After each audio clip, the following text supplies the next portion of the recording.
Boa noite, meu nome é Marlon Tourinho, faço faculdade de bacharel em Teologia na Unicesumar, no Polo, em Maringá. Vou estar apresentando um trabalho, mapa, de pregação expositiva, e vamos usar como base o texto de Lucas, capítulo 7, versículo 11 em diante.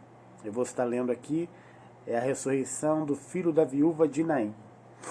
Está escrito assim: em dia subsequente, dirigiu-se Jesus a uma cidade chamada Naim, ia com ele os seus discípulos e numerosa multidão. Como aproximando-se da porta da cidade, eis que saiu o enterro do filho de uma viúva, filho único de uma viúva, e grande multidão da cidade ia com ele. Vendo-a, o Senhor se compadeceu dela e disse: não chores. Chegando-se, tocou o esquife e parou os que conduziam, e disse: jovem, eu te digo, levanta-te. Sentou-se o que estivera morto e passou a falar. E Jesus o ressuscitou, restituiu a sua mãe. Todos ficaram possuídos de temor e glorificaram a Deus, dizendo: grande profeta se levantou entre nós, e Deus visitou o seu povo. Esta notícia a respeito dele divulgou-se por toda a Judéia e por toda circunvizinhança. Para que a gente possa entender um pouco esse texto, temos que levar por base que as mulheres nesse período e nessa área que elas viviam, elas tinham como renda maior, como manter-se, a forma de manter-se dela, eram os maridos que trabalhavam, e as mulheres não tinham esse hábito de trabalhar fora. Então quem trazia o sustento para dentro da sua casa, quem trabalhava, era o marido. E o texto que nós lemos diz que essa mulher havia perdido o marido, porque ela era viúva. Então a gente entende que o texto diz que ela havia perdido o marido. Só que esse enterro que estava acontecendo era o enterro do filho dela agora. Ou seja, uma mulher de idade avançada, a Bíblia não diz com clareza isso, mas a gente pode entender, porque ela havia perdido o marido e agora está com um filho, e um jovem de idade não pequena, não era uma criança, porque senão diria ali que era uma criança, e jovem para os judeus era de idade X a idade Y, ou seja, uma idade já adulta. Então essa mulher agora vê que o seu filho, o qual ela tinha como a esperança, depois de Deus, é lógico, ela tinha como esperança aquele filho. Por quê? Porque as mulheres viúvas naquela época, quando não tinham mais marido e não tinham filho, mais filho, ou se não tiveram tido filho, elas eram deixadas à deriva, podemos dizer assim. Por quê? Porque elas não teriam de onde tirar sustento, por já terem uma idade avançada umas, e outras por causa da sociedade que agia de igual forma, não de igual forma com homens e mulheres, fazia com que a diferença, a classe social, a diferença de tratamento entre homem e mulher, fazia com que a vida das viúvas ficasse mais difícil. Podemos ver isso em outras passagens da Bíblia, mas como estamos fazendo uma pregação sobre esse texto expositiva, nós temos que entender que o que diz esse texto para nós é que essa mulher tinha esperança porque ainda tinha um filho, mas após ela perder o filho, ela perde a esperança. Naim era uma cidade pequena, não era uma cidade muito grande. Alguns dizem que essa cidade parecia até mesmo um vilarejo, de tão pequena que era Naim. Jesus estava saindo de outro lugar e foi de encontro a Naim. Essa mulher agora, ela depara-se com Jesus, e a multidão que seguia Jesus era uma multidão em busca de milagres, porque vira Jesus fazendo milagres, e o nome de Jesus já havia se espalhado por algumas cidades. Agora a multidão que seguia essa mulher era uma multidão seguida de tristeza. Acredita-se que até algumas carpideiras, que são mulheres que eram pagas para chorar em velórios, uma das profissões mais antigas do mundo, essas carpideiras vinham chorando junto também para representar a tristeza maior dessa família. Então a gente entende com isso que essa mulher havia perdido tudo que trazia esperança a ela. Ela havia perdido tudo que fazia com que ela pudesse voltar-se a haver algo, alguma esperança. Então ela se encontra com Jesus. E o que Jesus diz para ela é: mulher, não chore. É até meio estranho de se pensar uma mulher levando um caixão com seu filho dentro dele.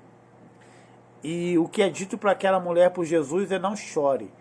Quando Jesus diz isso para ela, não é que ele não se compadeceu com o que ela estava sentindo. Não é que ele não se importava com o sentimento dessa mulher. É que ele entendia que ele poderia resolver aquele problema. Se eu fosse dar um tema para essa mensagem, nós temos que dar um tema para esse nosso trabalho mapa, seria: ele tem a resposta. Porque Jesus tem a resposta daquilo que aflige a nossa alma. Jesus tem a resposta para aquilo que aflige o nosso coração. Jesus tem a resposta para aquilo que nos aflige. E a mulher automaticamente, no impulso, ela para de chorar.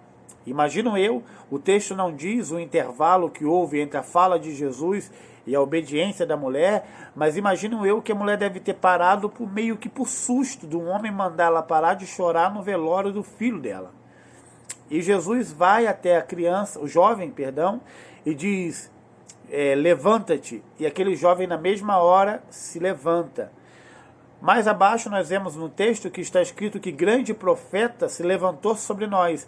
Referência essa a outros grandes profetas que passaram por ali, por cidades vizinhas, e profetas esses como Elias e Eliseu tiveram um nome a fama muito grande por aquelas cidades circunvizinhas ali, e sabia-se que ele já tinha ressuscitado crianças também. Então, quando vem Jesus se levantando e dizem grande profeta se levantou sobre nós, é que eles sabiam que aquele homem tinha sido enviado por Deus, que Jesus havia sido enviado por Deus para resolver o problema daquela mulher. Ele tem a resposta daquilo que nós procuramos. Ele tem a resposta daquilo que nós ansiamos.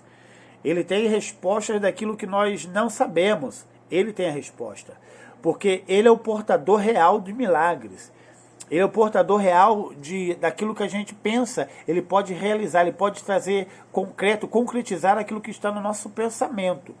Mas o que nós temos que entender, o que eu entendi lendo isso, foi que a ela ouvir o comando de Jesus: não chore, ela não poderia explicar para nós por que ela parou de chorar, mas ela poderia dizer que era alguém diferente dos outros, porque o povo mantinha uma certa distância entre o cadáver e os sacerdotes que iam na frente do cadáver.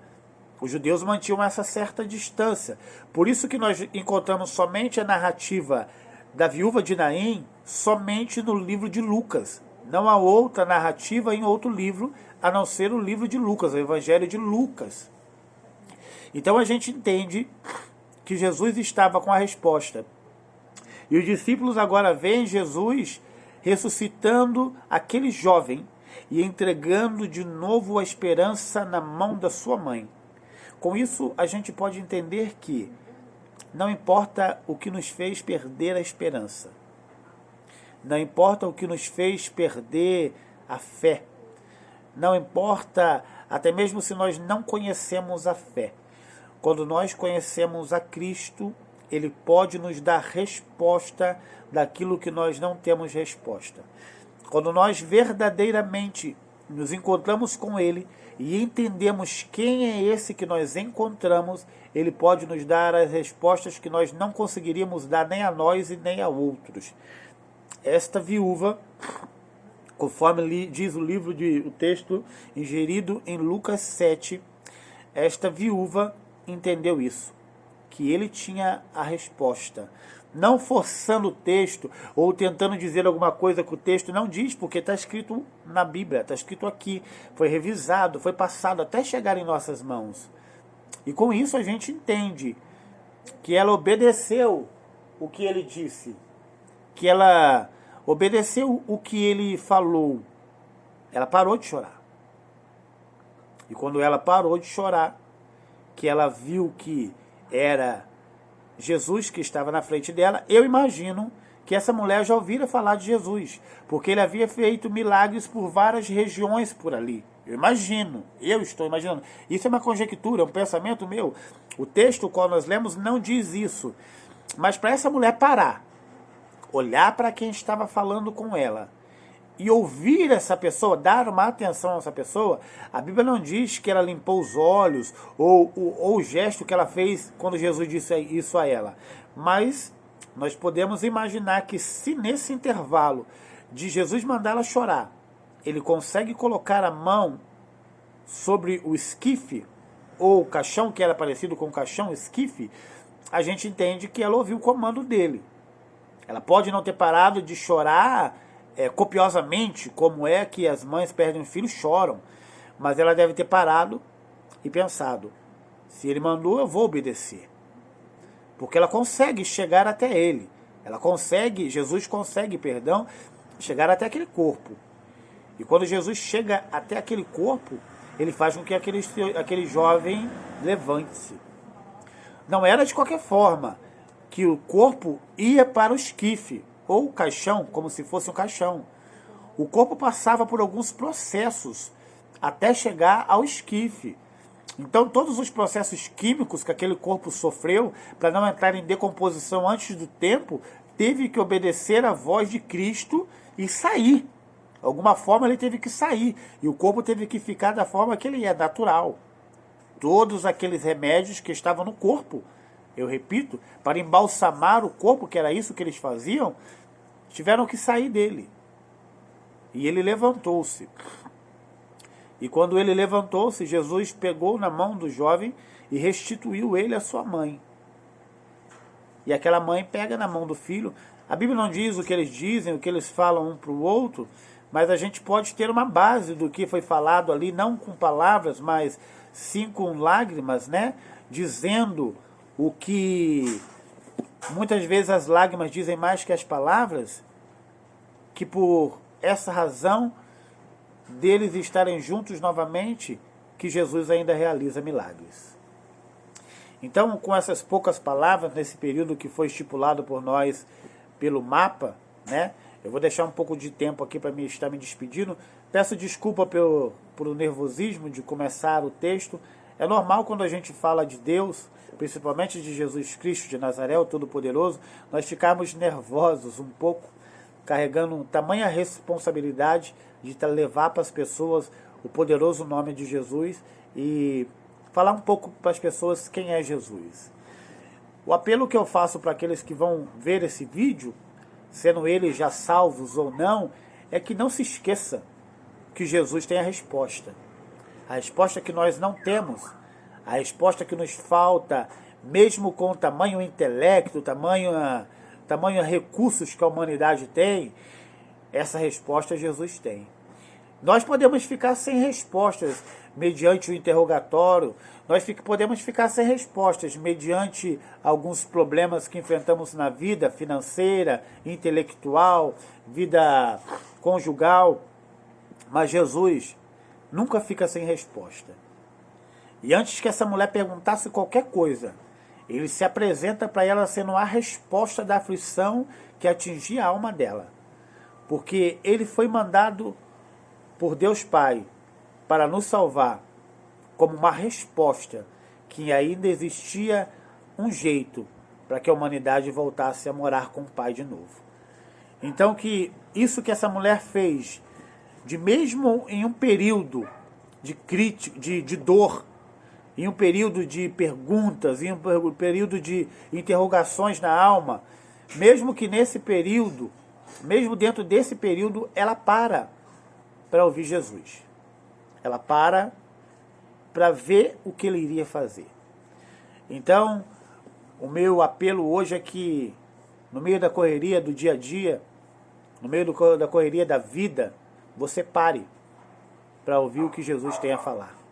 Que não seja sua a última resposta, mas que você fale, que você pergunte e que você pare para ouvir a resposta que Deus Pai vai te dar.